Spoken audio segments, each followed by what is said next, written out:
Hey welcome back to my channel Cinemystic. और आज हम जिस मूवी की बात करने जा रहे हैं वो है हसीन दिलरुबा।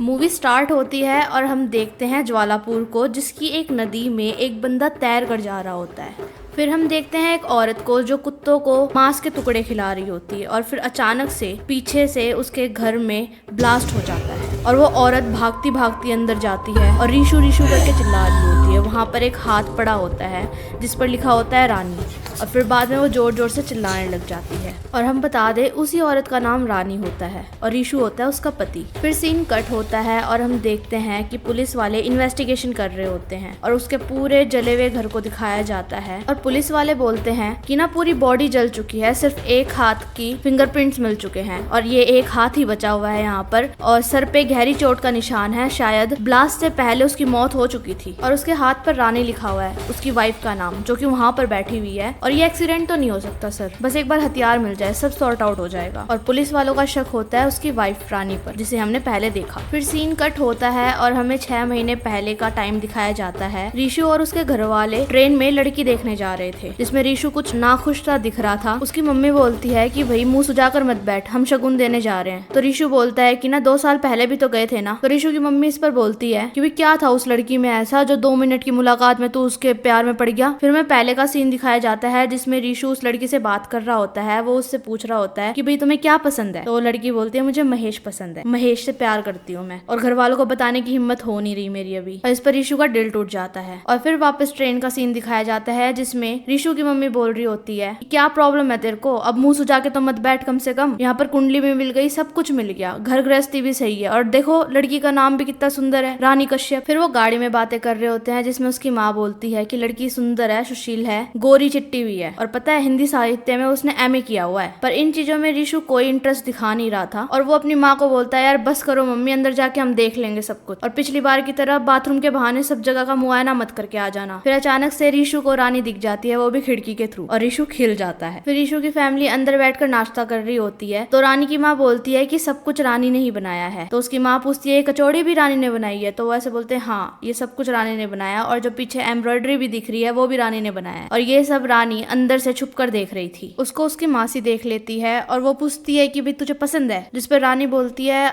देखते हैं। तो फिर बाद में उसकी मासी बताती है इंजीनियर है जबलपुर का, देख ले, और तेरे जो 2-2 साल के बॉयफ्रेंड थे उनसे तो बेटर ही है। तो फिर ये बोलती कि भाई हाँ मुझे पता है, मेरे बॉयफ्रेंड थे, मेरे को पता है। फिर उसकी मासी बोलती है रंगीन दुनिया से निकल और एक सिंपल सा लड़का पकड़ और शादी कर ले, सेटल हो जा, कोई फायदा नहीं है इन चक्रों में अब। और उसको बोलती है अगर तूने इसको पसंद नहीं किया ना तो तेरा सेकंड ऑप्शन ये गंजा होएगा। फिर रानी बोलती है यार ज्वालापुर। फिर उसकी मासी बाहर जाकर रीशु के घर वालों से बोलती है कि रानी ने तुम्हें अंदर किचन में बुलाया है। रीशु की माँ बोलती है अब उससे जाके ये मुझ पूछ लेना कि तुम्हें और क्या पसंद है, और वो वहां से चला जाता है। रीशु बहुत ज्यादा शर्मा रहा था। फिर रानी ही स्टार्ट कर देती है और बोलती है चलो मैं बुलेट पॉइंट्स में तुम्हें ही बता देती हूँ चीजें। मैं एक सैलून में एज अ मैनेजर काम करती हूँ, घर का काम मेरे को बिल्कुल नहीं पसंद, और सुशील तो मैं हूँ ही, और साथ ही साथ होमली भी हूँ, और वैसे आपको बहुत अच्छा कॉम्बो मिल रहा है, तन मन और धन। इस पर रीशु खांसने लग जाता है। और बाहर हम देखते हैं उनकी फैमिली बात कर रही होती है जिसमें रीशु की मम्मी बोलती है कि हमें तो सिर्फ 2 गुण चाहिए, एक तो घरेलू हो और एक सुशील हो। उस पर उसकी माँ से बोलती है अरे फिर तो राम सीता की जोड़ी है। फिर रानी रीशु से पूछ रही होती है क्या आपने दिनेश पंडित की नॉवलें पढ़ी है, जिस पर रीशु बोलता है नहीं। तो वो बोलती है अरे पढ़ना चाहिए था, तुमने कितनी बड़ी चीज मिस कर रखी है, बेस्ट क्राइम नॉवलिस्ट है, पता नहीं कैसे किसका कत्ल करवा देते हैं, क्या आपने सुना है उसके बारे में कभी भी। तो रीशु बोलता है नहीं अभी आपके मुंह से ही सुना है मैंने। तो रानी बोलती है अच्छा, और आप मुझसे अभी ही बात करोगे या फिर कभी और दिल्ली मिलने आओगे। तो इस पर रीशु कुछ भी नहीं बोलता। और फिर रानी पूछती है चलो ठीक है अपनी हॉबीज बताओ, जिस पर रीशु थोड़ा घबरा जाता है। फिर वो बोलता है कुछ नहीं, बस छुट्टी के टाइम पे पड़ोसी घेर लेते हैं, इलेक्ट्रॉनिक्स का शौक है, कभी पंखे ठीक करवाने लग जाते हैं, कभी कूलर ठीक करवाने लग जाते हैं। तो रानी बोलती है अरे वाह लगे हाथ, हॉबी भी टेस्ट कर लेते हैं, चलो आप पंखा ठीक कर दो। फिर रीशु बोलता है अभी इस टाइम। तो रानी बोलती है हाँ क्यों नहीं, और फिर बाद में वो पंखा ठीक करने लग जाता है। फिर रीशु की माँ इन्वेस्टिगेशन करने के लिए वहां उनसे पूछती है कि टॉयलेट कहाँ पर है, पर उसे तो टॉयलेट के अंदर जाना ही नहीं था। तो वो घुस जाती है किचन के अंदर और फिर उनको देखकर वापस निकल जाती है। और फिर सीन आता है जिसमें वो लोग वापस घर जा रहे होते हैं, जिसमें रीशु की माँ बोलती है कि हम अपने गुरुजी से बात करते हैं फिर आपको बताते हैं, और वहां से निकल जाते हैं। फिर सीन कट होता है और रीशु के घर को दिखाया जाता है। रीशु की माँ रीशु को बोलती है कि अगर तूने इस लड़की से शादी करने की जिद नहीं छोड़ी तो मैं ये फिनाइल पी लूंगी, जिस पर रीशु बोलता है यार मेरे को पसंद है वो लड़की। फिर उसकी माँ फिनाइल को खोलने लग जाती है पर वो खुलता नहीं है। फिर वो बोलती है नहीं मैं लटक के ही मर जाऊंगी। फिर वो लटकने की कोशिश करती है पर उसकी हाइट कम रह जाती है। उसका बाप उनको देख ही रहा होता है और फिर बोलती है नहीं मैं लटक नहीं पा रही तो तो कोई बात नहीं, मैं यहाँ से कूद के मर जाऊंगी। और फिर उसके पापा को बोलती है कि भाई तुम देख ही रहे हो बस बैठे बैठे। फिर उसके पापा बोलते हैं अरे तुमने तो मुझे कंफ्यूज ही करके रख दिया कि तुम कैसे मरने वाली हो। फिर उसकी माँ बोलती है पहले ही हम कह रहे हैं कि तुम्हारी नहीं पटेगी, तुम्हें इशारों पे नचाएगी वो लड़की, देख लिया हमने पहले ही, नहीं संभाल पाओगे उसे। फिर ईशु बोलता है इंजीनियर हूँ मम्मी, 100 वोल्ट की वायरों को हैंडल कर लेता हूँ, वो क्या चीज है। फिर ईशु का दोस्त बोलता है कि ना ट्रेनिंग होती है, 10 दिन में भाभी एकदम सेट हो जाएगी, और वैसे भी वो तो बबली सी है। फिर ईशु की माँ बोलती है भाई स्टार्टिंग में सारे बबली ही दिखते हैं, मेरे को भी लगे थे तुम्हारे बाप बबल से, पर फट गया। फिर सारे हंसने लग जाते हैं और शादी की तैयारियां स्टार्ट हो जाती है। और दूसरी साइड रानी की मासी बोलती है उसकी मम्मी को कि उसके तो एल लगने वाले हैं, शामत आएगी उसकी तो, वो भी ज्वालापुर में। इसी बीच रीशु अपने चश्मे को निकाल कर लेंसेज डाल डूल कर तैयार हो जाता है और अपने हाथों में रानी लिखवा लेता है। मतलब वो उसके प्यार में पागल ही हो चुका था। और जो किताब वो पढ़ा करती दिनेश पंडित की, वो भी मंगवा लेता है अपने घर पे। और फाइनली उनकी शादी हो जाती है खुशी खुशी। फिर सीन प्रेजेंट में आ जाता है जिसमें रानी पुलिस स्टेशन में बैठी थी और इंस्पेक्टर का बहुत देर से वेट कर रही थी। फाइनली वो इंस्पेक्टर आ जाता है और उसका साथी उनसे बोलता है कि मैडम बैठी है, 2 घंटे से आपका वेट कर रही है। तो वो इंस्पेक्टर बोलता है कि अच्छी बात है, मैडम को हवालात की हवा खाने दो अब। और यहाँ पर हमको ये पता चलता है कि जो रीशु की मौत हुई थी, जो हमें स्टार्टिंग में दिखाया गया था, उसका शक वो इंस्पेक्टर रानी पर कर रहा है। फिर वो इंस्पेक्टर रानी से बात कर रहा होता है और बोलता है कि मैडम 2 महीने से घूम घुमा के बहुत सारी बातें हो गई, आज आप सच बोल ही दो। पर वहाँ पर रानी सहमी सी बैठी हुई थी। वो इंस्पेक्टर रानी से पूछता है चलो बताओ क्यों मर्डर किया तुमने अपने पति का? कोई नीच औरत ही इतने प्यार करने वाले पति का मर्डर कर सकती है? उसने तो तुम्हारा नाम तक अपने हाथों पे गुदवा रखा था, इतना प्यार करा करता वो तुमसे। और रानी कश्यप तुमने रीशु और दुनिया वालों को तो पागल बना दिया है, पर मैं पागल नहीं बनने वाला। अगर तुम चाहो तो मैं भी अपने हाथ पे तुम्हारा नाम गुदवा लूं, किलर रानी कश्यप है,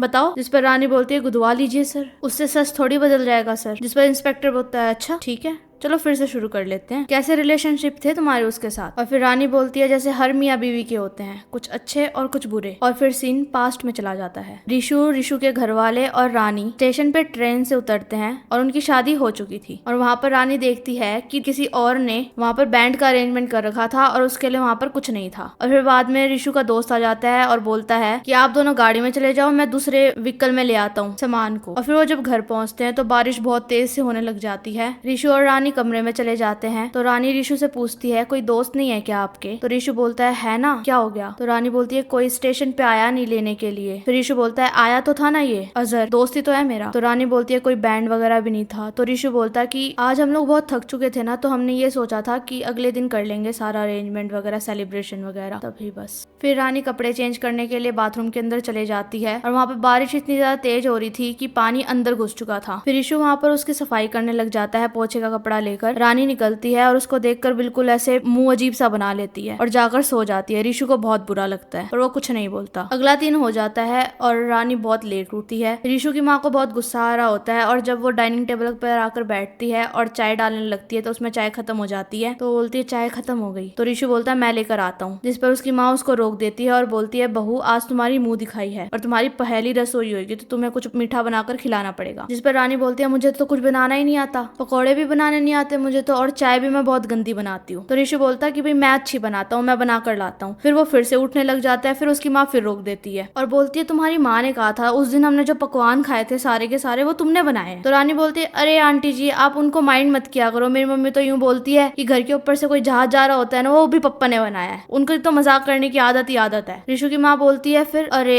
तुमने तो हमारे साथ स्कैम कर दिया और हम गलत बहू घर पे ले आए, हमें तो ये बताया गया था तो तुम बहुत सुशील हो, तुम घरेलू हो, तुम्हें सब कुछ आता है। तो रानी बोलती है सुशील तो हूँ मैं, बस मुझे पकौड़े तो तलने नहीं आते, नॉनवेज भी नहीं खाती मैं और सोमवार के व्रत भी रखती हूँ, बस दिक्कत पकौड़े में ही तो है, और बाकी तो सब कुछ आता है मुझे, बिकनी वैक्स कर लेती हूँ, थ्रेडिंग कर लेती हूँ, वैक्सिंग कर लेती हूँ, कटिंग कर लेती हूँ, हर कुछ। तो उसकी माँ बोलती है अरे बहू चाहिए थी हमको, तुम तो ब्यूटी पार्लर उठा लाए, तुम्हारे तो बायोडेटा में ये लिखा था तुम होमली हो। तो रानी बोलती है कि तुम बायोडेटा की तो बात ही मत करो, आपने भी कहा था कि भाई 5 फुट 10 इंच का है तुम्हारा बेटा और 5'9" पे रह गया ये तो। फिर ईशु बोलता है मैं चाय और पकौड़े लेकर आता हूँ। फिर रानी बोलती है बस हो गया सॉल्व और आंटी जी आप कंटिन्यू करो। फिर हमें उनके बेडरूम का सीन दिखाया जाता है जिसमें रानी रीशु को छेड़ रही होती है उल्टी सीधी बातें करके और रीशु शर्मा जाता है। और फिर रानी बोलती है माँ हनीमून की पूछ रही थी। तो रीशु बोलता है चलेंगे, हम गोवा चलेंगे। फिर रानी पूछती है क्या आपने मुझसे पहले भी किसी लड़की को देखा था शादी के लिए? फिर रीशु बोलता है हाँ देखी थी, बहुत सुंदर थी वो, पता है उसने MA भी कर रखी थी। फिर रानी बोलती है किस सब्जेक्ट में? तो वो ऐसे बोलता है कि होम साइंस में। फिर रानी जेलस होने लग जाती है और बात काटने की कोशिश करती है पर रीशु उसी की बातें कर रहा था और बोलता है कि उसे इटालियन खाना तक बनाना आता था और हमें तो बहुत शौक है खाना खाने का, हमारे घर वालों को भी। फिर रानी बोलती हाँ दिखा था मेरे को, पता है मुझे। फिर रानी बोलती कि फिर करी क्यों नहीं शादी? तो ऋषु बोलता कि ना बात नहीं बनी। तो फिर रानी भड़क जाती है और बोलती है अच्छा मतलब मैं कंसोलेशन प्राइज हूँ। फिर वो लड़ने भी लग जाती है और बोलती है कि ना सुबह सुबह तुम्हारी माँ मुझे पकौड़े लेकर चढ़ गई थी, तब तुम्हारे मुंह से चूं भी नहीं निकली। और यही दिक्कत है कि घर बैठे बैठे आराम से मिल गई ना एक सुंदर सुशील बहू, मेहनत भी नहीं करनी पड़ी। अरेंज मैरिज की यही तो प्रॉब्लम होती है, बना बनाया खाना मिल जाता है बस। और फिर बाद में जोर जोर से चिल्लाने लग जाती है, मिसेस सांगनिया के पास ही जाना, वही इटालियन खाना खाना। और फिर बाद में वो भागकर बाथरूम के अंदर घुस जाता है और बहुत ज्यादा घबरा जाता है। फिर रानी पूछती है क्या नाम था उसका? तो ऋषु बोलता है कि मीरा। फिर बाद में चिल्ला के बोलती है कि उसे नहीं पकौड़े बनाने आते, उससे क्यों नहीं करी शादी? और सो जाती है। सुबह का टाइम आता है और ऋषु धीरे धीरे करके अंदर घुस ही रहा होता है। फिर ऋषु की माँ बोलती है खुद तो चले गए बाजार में और हमें यहाँ पर छोड़ दिया इस ब्यूटी पार्लर के साथ, तुम्हारे बाप के जबानी चढ़ गई है, देखो देखो। और फिर ऋषु देखता है तो उसने बाल रंगवा लिए थे, वो भी काले। फिर रानी बोलती है मैंने तो आंटी जी को भी कहा था कि आप भी करवा लो। तो उसकी माँ बोलती है अच्छा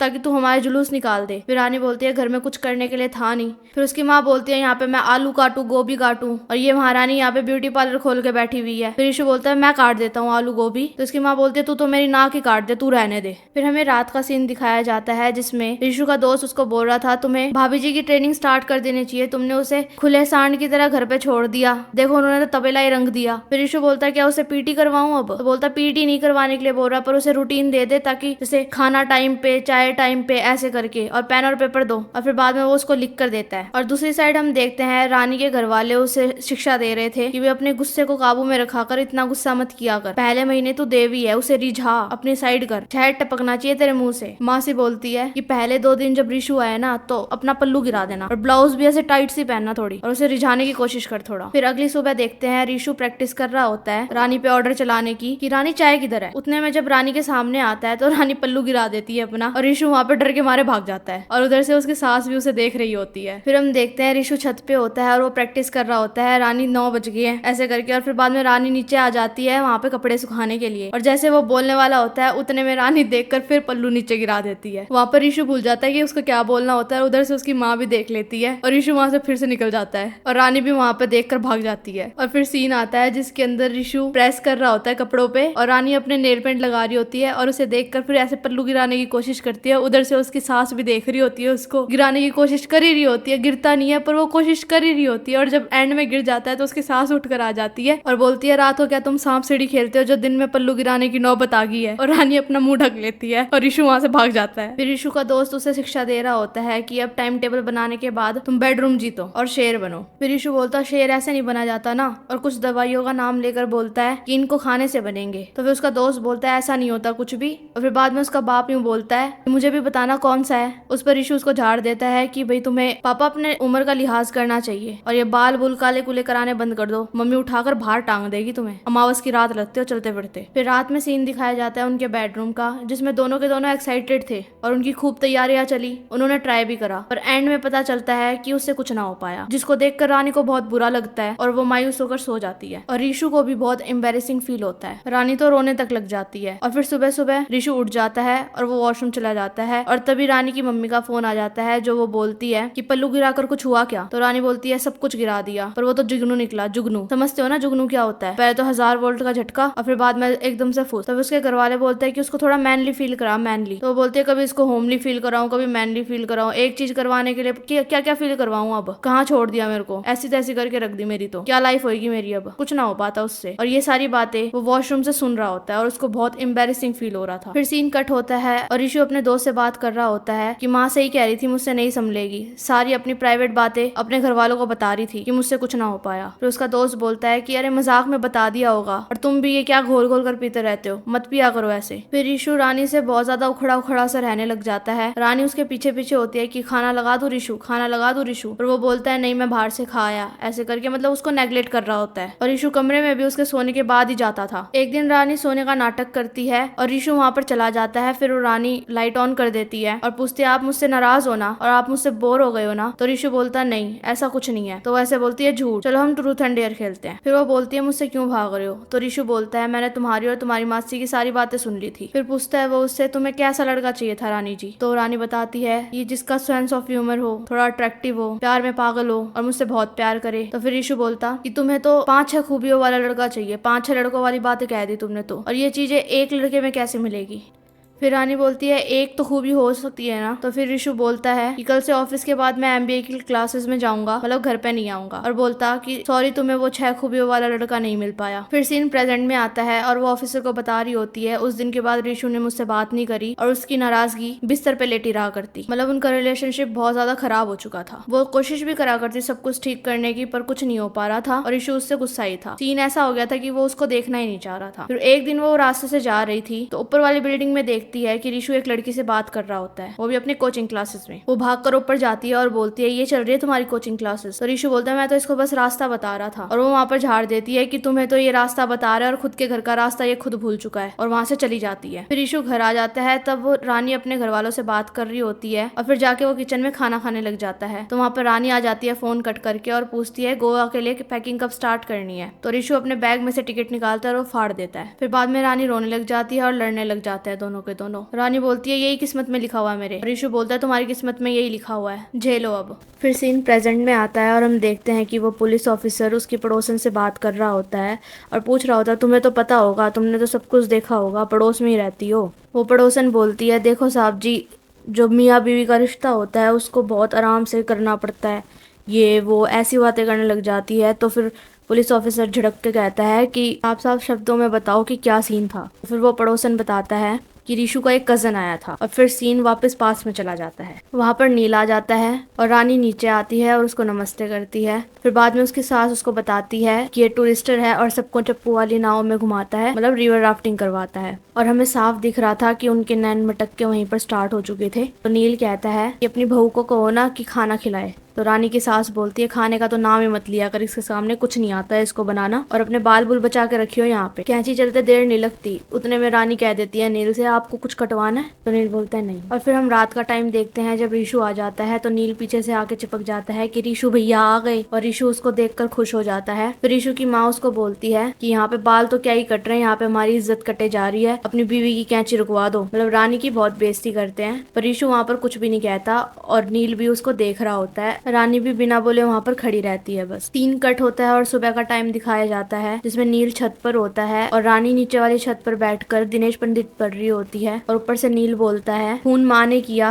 और पत्नी को फंसा दिया। उतने में रानी बोलती है कि तुम भी दिनेश पंडित पढ़ते हो। नील बोलता है हाँ, और फिर बाद में वो गांजा फूकने के लिए पूछता है कि मैं यहाँ फूक लूं। रानी बोलती है हाँ, ये मारे ना मारे पर ज्वालापुर तुम्हें 1 महीने में जरूर मार देगा। नील बोलता है तुम तो नहीं मरी अब तक, तुम तो सही हो। फिर वो बोलती है हाँ दिख तो रही हूँ। फिर रानी अपनी फोटो खींच रही होती है, ऊपर से नील फिर से आ जाता है गांजा जलाकर। रानी की फोटो में नील भी आ जाता है। फिर नील पूछता है कि अच्छी आई है क्या फोटो, और फिर बाद में वो एक दूसरे को देखकर हंसने लग जाते हैं। हंसने मीन्स मुस्कुराने लग जाते हैं। यहाँ से इनकी कहानी स्टार्ट हो जाती है और ये एक दूसरे को ऐसे ही देख देख के मुस्कुराने लग जाते हैं, मतलब इनमें प्यार होना स्टार्ट हो जाता है। रानी उसके लिए चाय तक बनाने के लिए आती है किचन में। वहाँ पर ऋषु खड़ा होता है, उससे भी पूछ लेती है कि तुम चाय पियोगे। तो ऋषु बोलता है कि तुम बनाओगी। तो बोलती है हाँ। तो यूं करके वो ऋषु उसकी हेल्प भी करता है और ऋषु को लगता है ये चीजें वो उसके लिए कर रही है, पर ऐसा नहीं था, वो सारी चीजें नील के लिए कर रही। वो नील के चक्कर में खाना तक बनाना स्टार्ट कर देती है, पर सभी घर वालों को लगता है कि वो सुधर गई है, पर ऐसा नहीं था, वो नील के प्यार के चक्कर में पड़ गई थी बस। फिर एक दिन वो लोग रिवर राफ्टिंग करने जाते हैं जिसमें रानी पानी में गिर जाती है। ऋषु बहुत घबरा जाता है, बहुत ज्यादा ही घबरा जाता है, पर नील को तैरना आता था इसलिए वो कूदकर रानी को बचा देता है और रानी वहां पर भी इम्प्रेस हो जाती है। फिर सीन कट होता है और रानी किचन में आटा लगा रही होती है, उसके बाल मुंह पे आ रहे होते हैं, तो वहां पर नील आ जाता है और उसके बाल पीछे करके चला जाता है। रानी भागकर उसके कमरे में जाती है और बोलती है कि आगे से ऐसा करने की हिम्मत मत करना। इतने में नील उसको खींच लेता है और फिर बाद में वो इंटीमेट होने लग जाते हैं। फिर डिनर का टाइम आ जाता है। रानी की सास उसके खाने में नुक्स निकाल रही थी कि नमक कम है। फिर नील बोलता है कि बात तो है हाथों में, बस मेरा मटन खाने का मन है। उतने में उसकी सास बोलती है कि यहाँ पे मटन नहीं बनने वाला, पर रानी फिर भी मटन लेने चली जाती है जबकि वो वेज थी। ऋषु रानी की हेल्प करता है और ऊपर जाकर सेटअप लगाता है ताकि घर से अलग किचन में रानी मटन बना पाए। मतलब ऋषु बहुत ज्यादा उसकी केयर करता है, वो भी अपनी माँ के अगेंस्ट जाकर। और ये वही किचन था जहाँ स्टार्टिंग में हमने ब्लास्ट देखा। सीन प्रेजेंट में आता है और ऑफिसर बात कर रहा होता है दूसरे ऑफिसर से और बोलता है मर्डर वेपन को छुपा दिया और ये दोनों आशिक मिलकर चूतिया काट रहे हैं हम लोगों का, और बेचारे पति को मार दिया इसने। एक बार वो मर्डर वेपन हाथ में आ जाए फिर मैं बताता हूँ इसको।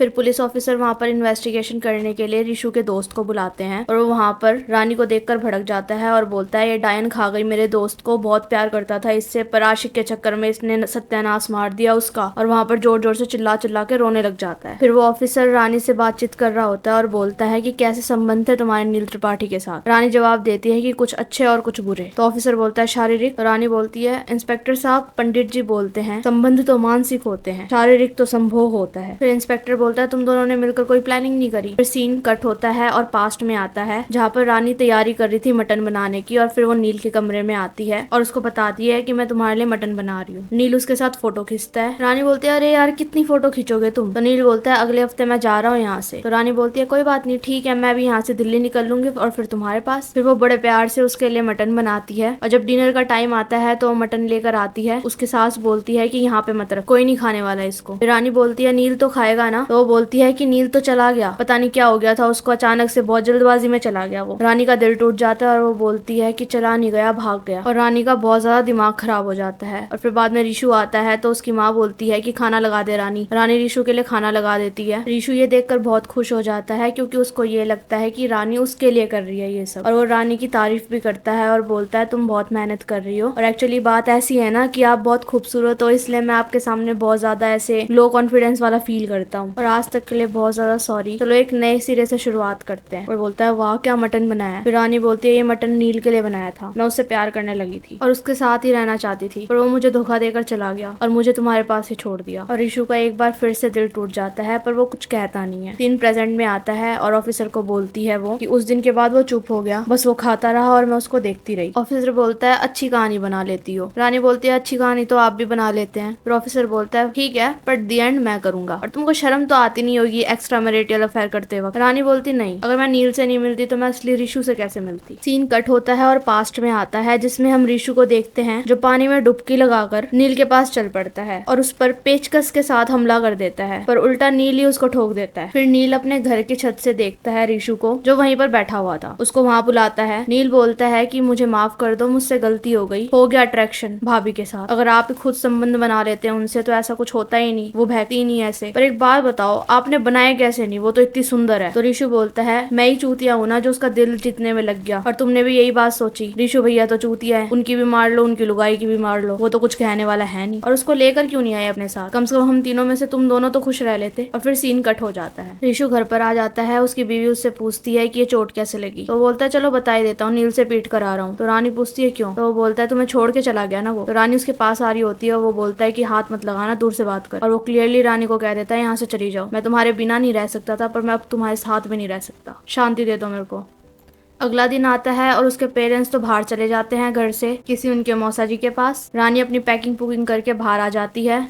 वहाँ पर गली के लौंडे उसको परेशान कर रहे होते हैं कि हमें भी नील की तरह समझो। वहाँ पर रिशु आ जाता है और वो उसके लिए ऑटो रोकने लग जाता है। वो लौंडे उनको भी परेशान कर रहे होते हैं। ऑटो रुक जाती है और रानी उस पर बैठने वाली होती है। फिर वो ऐसे बोलती है नहीं जाऊंगी, मैं कहीं नहीं जाने वाली, मैं यहाँ से यहीं पे रहूंगी, और अंदर चली जाती है। फिर हम आगे वाले सीनों में देखते हैं कि चीजें ही चेंज हो जाती है। रिशु बिल्कुल पागलों की तरह एक्ट कर रहा था, जैसे सन की बन गया वो बिल्कुल, और उसको बार बार उसके माइंड में उसकी पत्नी का धोखा याद आता है।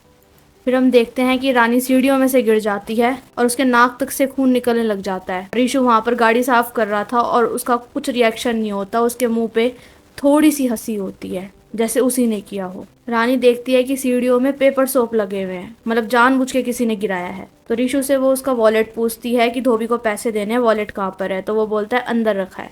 तो अंदर जाती है तो वॉलेट खोलती है तो उसमें उसको पेपर सोप दिखता है, मतलब रिशु ने ही ये कांड किया था। फिर रानी इंस्पेक्टर को बता रही होती है सामने ऐसा इंसान खड़ा था मेरे उस टाइम जिसके दिमाग में खून चढ़ा हुआ था, बहुत बार मरते मरते बची थी मैं, पर कहते हैं ना नफरत भी उसी से होती है जिससे प्यार होता है। सीन कट होता है और हम देखते हैं रानी किचन में जाती है और गैस जलाने की कोशिश करती है, पर वो गैस भी ब्लास्ट हो जाता है, मतलब उसका हाथ जल जाता है वहाँ पर। ये भी रिशु ने किया था। इंस्पेक्टर रानी से कहता है अच्छा हमें पागल बना रहे हो तुम, मतलब तू वहाँ पे मरने के लिए रुकी हुई थी। रानी बोलती है वो प्यार ही क्या जो पागलपन से ना गुजरे। फिर इंस्पेक्टर बोलता है तुम सीधे सीधे जवाब दो, तुम ये कहना चाहते हो कि तुम्हारा मरा हुआ पति तुम्हें मारना चाहता था। रानी बोलती है जी। तो इंस्पेक्टर बोलता है फिर तुमने क्या किया, मर्डर कर दिया उसका। तो रानी बोलती है नहीं, माफी का इंतजार किया। और सीन कट होता है जहाँ पर रिशु और उसका दोस्त दारू पी रहे थे। वहाँ पर रानी भी आ जाती है और रिशु उसकी गंदी उतारता है अपने दोस्त के सामने। फिर वहाँ से उसका दोस्त चला जाता है और रानी बोलती है जो सज़ा देनी हो मुझे दे दो और मुझसे बात कर लो, ऐसे कब तक रहोगे। तो रिशु इस चीज़ का भी जवाब नहीं देता। फिर वो बोलती है कि मैं यहाँ से कूद के मर जाऊंगी, तो तुम मेरे को मारना ही चाहते हो ना, तो यहाँ से नीचे फेंक दो। और ऊपर चढ़ जाती है मरने के लिए।